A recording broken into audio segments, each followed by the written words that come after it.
안녕하십니까. 소우쿨 극장의 재미있고도 기이한 옛날 이야기 시간입니다.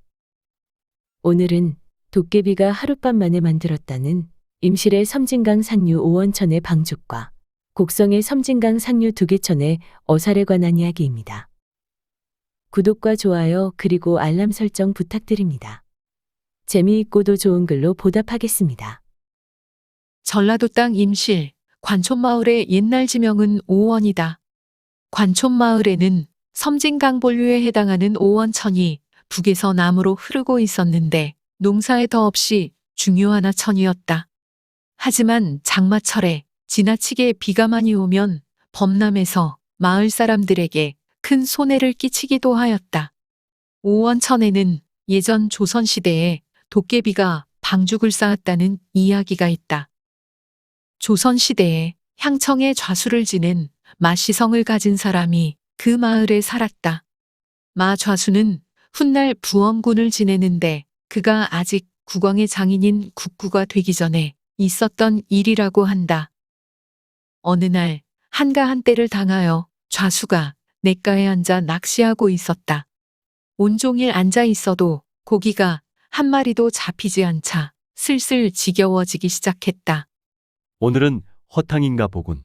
그때 문득 찌가 움직였고 얼른 낚싯대를 챘다. 그러나 이번에도 물고기는 보이지 않았다. 대신에 작은 무언가가 낚싯바늘에 걸려 있었다. 이게 뭐지? 자세히 살펴보니 작은 주머니였는데 그 안에 작고 영롱한 오색 구슬 5개가 들어 있었다. 난생 처음 보는 아름다운 구슬에 좌수는 입이 딱 벌어졌다. 오색으로 빛나는 걸 보면 틀림없이 귀한 물건일 거야. 오늘은 물고기 대신 신기한 물건을 얻었군.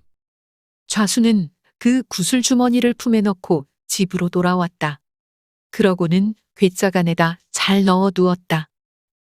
그날 저녁 잠을 자던 좌수는 문득 이상한 기척을 느끼고 잠에서 깨어났다. 누구요? 방문을 열고 대청마루로 나가보니 마당 뒤에 키가 훤칠한 사내가 서 있었다. 이 밤중에 니시오. 그 사내는 곧 좌수 앞으로 다가와 무릎을 꿇고 몸을 낮추었는데 걸자가 풍기는 분위기가 여간 괴기스럽지 않았다. 아니, 좌수는 소스라치게 놀라고 말았다. 그러고 보니 그런 사람이 한두 명이 아니었다. 어디선가에서 꾸역꾸역 나타나 꿇어 엎드리는 사람이 마당은 물론이고 울타리 너머까지 빽빽하게 들어찼기 때문이다. 좌수는 아닌 밤중에 이게 웬일인가 하고 덜컥 겁이 났지만 양반 체면이 있지 몇 번 헛기침하고는 입을 뗐다. 웬 놈들이냐? 대체 무슨 볼일이 있다고 이렇게들 몰려왔는가? 그러자 수만 명의 괴한 가운데 대장인 듯한 놈이 대답했다. 우린 사람이 아니라 도깨비들이요. 앞불사, 좌수는 정신이 아찔했지만 애써 태어난 척 물어보았다.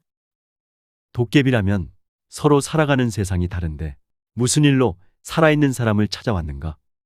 저희가 귀왕의 불을 잃어버렸는데 어르신께서 그걸 가지고 계시니 돌려주십사 하고 찾아왔습니다. 대장 도깨비가 그렇게 말하자 나머지 도깨비들도 똑같이 따라하며 사정했다. 부디 귀왕의 불을 돌려주십시오. 마 좌수는 여전히 어리둥절했다. 아니, 불아니? 나는 대체 그게 무언지도 모른다. 그게 어떤 물건이냐?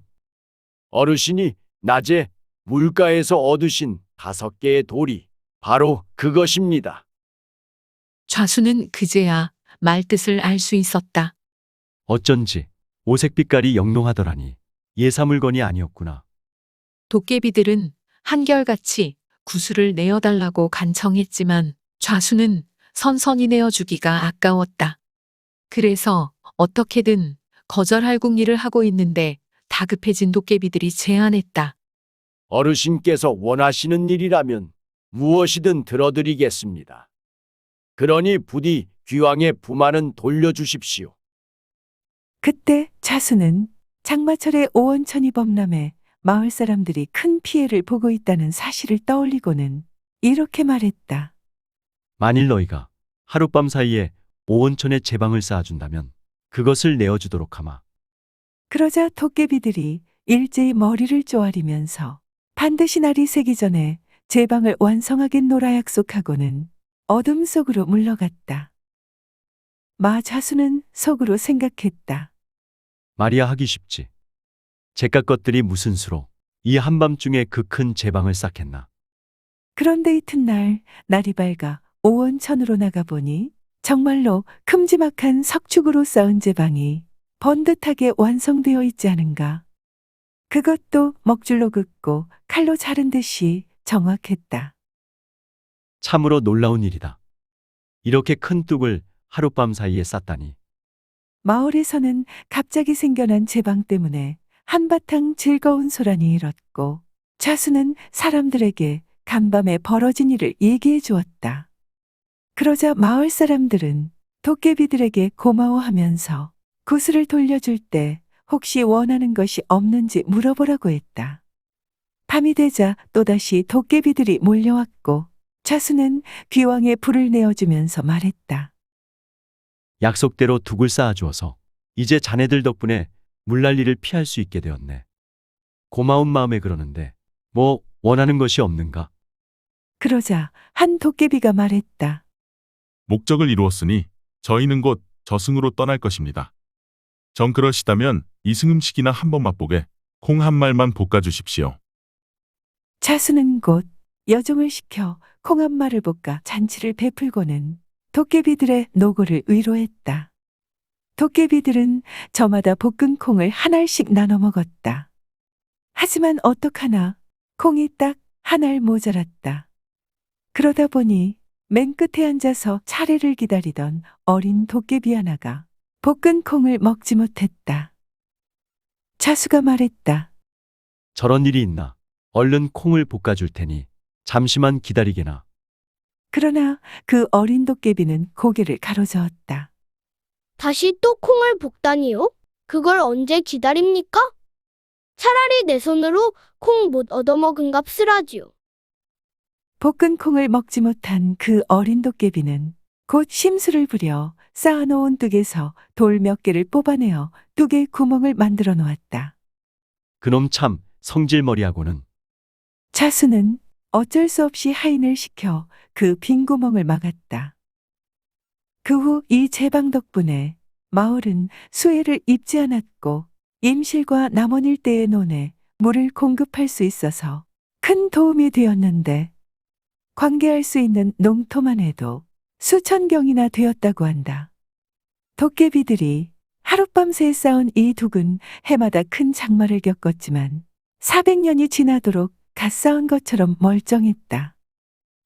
다만 콩을 먹지 못한 도깨비가 심술을 부려 돌을 빼낸 그 부분만은 아무리 단단히 메워도 홍수가 날 때마다 구멍이 뚫리곤 했다. 이에 사람들은 사람의 재주와 귀신의 재주는 엄연히 다르다고 한탄했다. 이 이야기가 실려있는 청장관전서를 지은 조선 후기의 실학자 이덕무는 확실하지는 않지만 마부원군은 조선의 개국공신 마천목인 듯하다고 했다. 현재 임실군에서는 이 도깨비방죽에 관한 설화에 관심을 가지고 단서를 찾으려고 노력 중이라고 한다. 하지만 조선 전기에 편찬된 신증 동국여지 승남에는 도깨비와 마천목에 관한 다른 버전의 이야기가 있다. 마천목이 곡성 오지면 당산마을에 살 때 그렇게 생활이 넉넉하지를 못했는데 부모에 대한 효성이 지극했던 소년 마천목은 섬진강에서 고기를 낚아 부모를 공양하였다고 한다. 그러던 어느 날 마천목은 강물을 막아 고기를 잡으면 좋을 거로 생각하였다. 그러나 강이 너무 넓고 흐름이 급하였다. 이런저런 궁리를 하며 강 쪽을 헤매다 날이 저물어 집으로 돌아오는 길에 둥글게 생긴 돌이 푸르고 기이하여서 주워왔다. 그날 밤 수천의 도깨비 무리가 마천목을 찾아와서 말했다. 우리는 강가에서 사는 도깨비들입니다. 대감께서 석양역에 주워오신 돌이 바로 우리들의 대장이오니 돌려주시기를 바랍니다. 이에 소년 마천목이 대답했다. 내가 섬진강 두개천에 어사를 만들려 하는데 너희들이 물을 막아주면 장수를 돌려주겠다. 그리하여 도깨비들이 지은 것이 지금까지 유일하게 보존되어 내려오는 우리나라에서 가장 오래된 독살 혹은 살뿔이라고 한다. 들어주셔서 고맙습니다. 용어 풀어올리겠습니다. 자수는 조선시대 각 군현의 자치기구인 유향소, 향청, 향소의 여러 직임 가운데 우두머리를 의미합니다. 부원군은 고려 충렬왕 이후 조선시대까지 사용한 작호입니다. 조선시대에는 왕비의 아버지, 즉 왕의 장인인 국구나 정일품 공신에게 주던 자기입니다. 마당귀는 마당의 한쪽 귀퉁이입니다. 경은 땅 넓이의 단위입니다. 일경은 3,000평입니다. 마천목은 고려말 조선 초의 무신입니다. 대장군으로서 태종 이방원을 도와 자명공신에 녹훈되고 병조판서 등을 역임하였으며 숙록대부로 장흥부원군에 봉군되었습니다. 독살은 해안에 돌을 쌓아 밀물이 되면 고기가 같이 들어왔다가 썰물이 되면 물이 빠지면서 돌담에 남는 고기를 잡는 전통적인 고기잡이 방법입니다.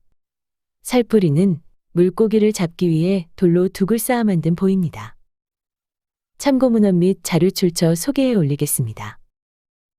조선 후기의 실학자인 이덕무의 청장관전서와 조선 전기의 문신, 이행 등이 편찬한 신증 동국여지 승남이 모본입니다. 유동우 선생이 지은 귀신 들린 책을 빌렸습니다. 한국학 중앙연구원, 한국민족문화 대백과사전, 국립중앙박물관, 한국민속 대백과사전 그리고 서울대 규장각 한국학연구원에 기사와 사진을 빌렸습니다. 지역의 문화, 전라도 광주 지역의 전설, 소년 마천목과 두개천 도깨비살의 일러스트를 빌렸습니다. 이상배 선생이 글을 적고 홍영오화백이 그림을 그린 책, 메밀묵 도깨비와 김용택 시인이 글을 적고 김성민화백이 그림을 그린 책, 도깨비가 밤마다 끙끙끙에 사파를 빌렸습니다. 위키백과와 나무위키의 기사와 사진을 빌렸습니다.